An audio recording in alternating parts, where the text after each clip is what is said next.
राधे राधे। आप सभी को आने वाले नवरात्रि की ढेरों ढेरों शुभकामनाएं। तो आज के वीडियो में आपको नवरात्रि में हम सरल सी पूजन कैसे करते हैं, हर घर में पूजन कैसे किया जाता है वो मैंने दिखाई है। इसमें मैंने नवग्रह की स्थापना और 16 मातृका की स्थापना नहीं दिखाई है, क्योंकि उनकी जो विधि होती है बहुत ज़्यादा ही कठिन होते हैं उनके नियम, इसकी वजह से मैंने नहीं दिखाया है। ये जो पूजा विधि है ये हर घर में करी जाती है। तो आप सबसे पहले एक चौकी बिछा सकते हो, अपने घर के मंदिर में भी इस पूजन कर सकते हो, चल जाएगा। ठीक है, लाल रंग का वस्त्र बिछा दीजिएगा। उसके बाद हम अक्षर डालेंगे जो बिना टूटे चावल होते हैं, अष्टदल कमल बना देंगे उससे हम। और उसके बाद हम एक लोटा रखेंगे। लोटा आप चाहे तो तांबे का, पीतल का, मिट्टी का भी इस्तेमाल कर सकते हो, लोहे का नहीं किया जाता है। उसके कंठ पे हम मौली बांध देंगे और कुमकुम से हम स्वास्तिक बना देंगे। उसके अंदर हम लौंग, इलायची, सिक्का, सुपारी और हल्दी की गांठ डालते हैं। हल्दी की गांठ ना हो पाए तो फिर आप हल्दी पाउडर भी डाल सकते हो। ठीक है, उसके ऊपर हम दूर्वा घास और अक्षत ये दोनों भी हम डालते हैं। ठीक है, इतना हम डालते हैं। बहुत सारे लोग थोड़ा मीठा भी डालते हो तो आप मीठा भी डाल सकते हो, सर्व औषधि डालते हो तो आप वो भी डाल सकते हो। ठीक है, जो आपके यहाँ पे डाला जाता है वो आप डाल दीजिएगा। ठीक है, उसके बाद हम पंच पल्लव लेते हैं। वो आप चाहे तो आम के पत्ते ले सकते हो या अशोका के पत्ते ले सकते हो। उसके बाद हल्दी से, कुमकुम से तिलक कर देते हैं और हम उनको लग देते हैं। बहुत सारे लोग जो प्लेट रख के जो है नारियल अपनी तरफ जो मुख होता है वो अपनी तरफ रखते हैं, हमारे यहाँ पे ऊपर रखा जाता है। नारियल के हम चुन्नी उड़ा देते हैं और कलावा भी बांध देते हैं। चुन्नी ना हो पाए तो थोड़ा आप कलावा भी मतलब ऐसे लगा सकते हो। फिर हम थोड़े से और अक्षत का आसन देखें। माता रानी की जो भी फ़ोटो या मूर्ति जो भी आपके घर पे वो आप ज़रूर रख लीजिएगा। यदि आप कलश स्थापना ना कर पाए तो फिर आप एक लोटा जल भी ज़रूर रखिएगा, क्योंकि कलश स्थापना इस पूजन में बहुत ज़्यादा विशेष माना जाता है।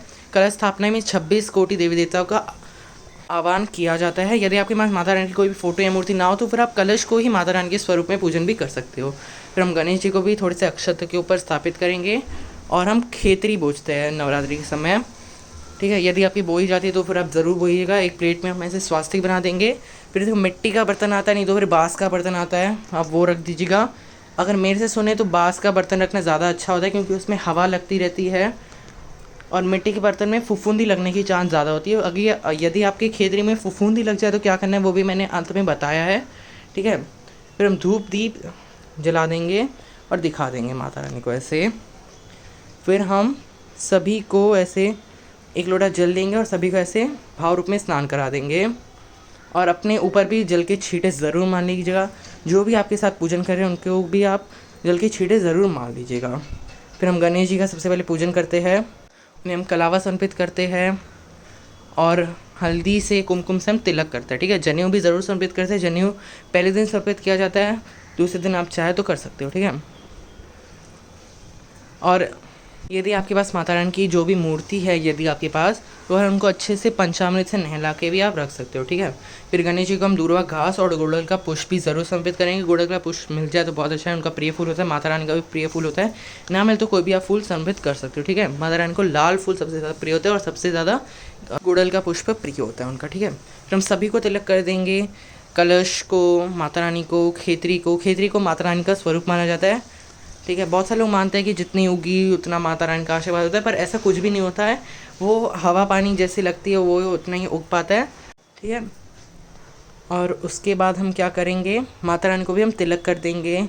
उनको भी हल्दी से, कुमकुम से, अक्षत, चंदन सब लगा लेंगे और उनको चुनरी भी हम समर्पित करेंगे। ठीक है, मैंने ऑलरेडी की हुई है। फिर हम हाथ में अक्षत पुष्प लेते हैं और सभी देवताओं का आवाहन करते हैं।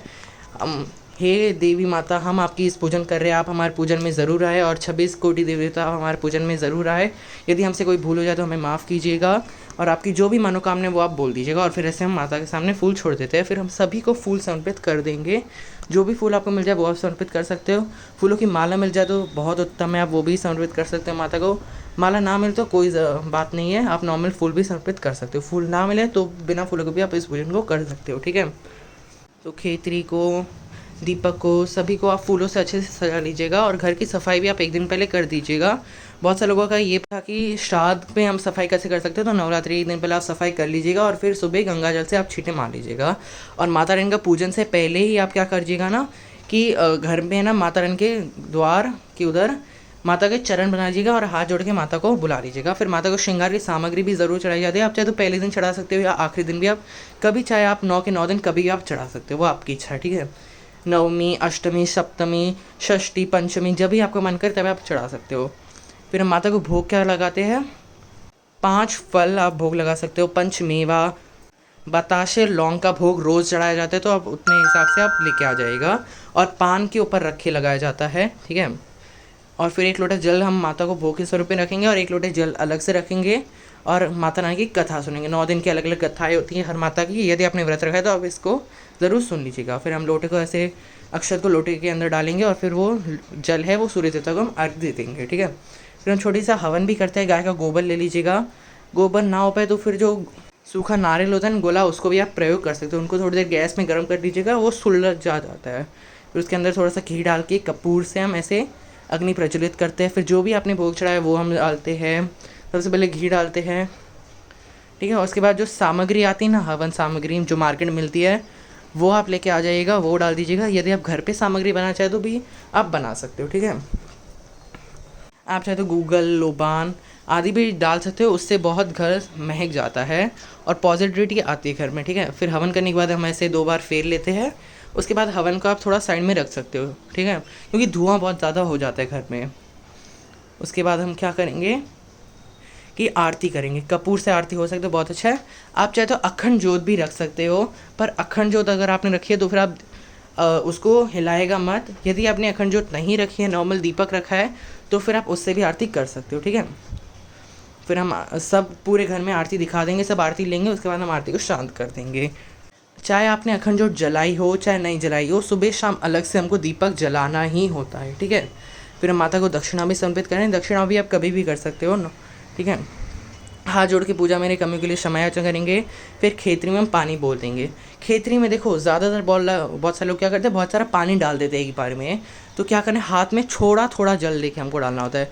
ज़्यादा जल डालेंगे तो वो जो है वो उगते नहीं है, फफूंदी लग जाती है। यदि आपके यहाँ पे फफूंदी लग गई है तो आप क्या कीजिएगा, हल्दी डाल दीजिएगा, ठीक है। हल्दी जो होती है वो एंटीबायोटिक होती है, तो उससे जो है वो फंगस थोड़ा हट जाता है, ठीक है। अगर आपको वीडियो अच्छा लगे तो प्लीज़ मेरे चैनल को सब्सक्राइब करना, इस वीडियो लाइक करना, ज़्यादा शेयर करना। यदि कोई सवाल तो कमेंट्स करना।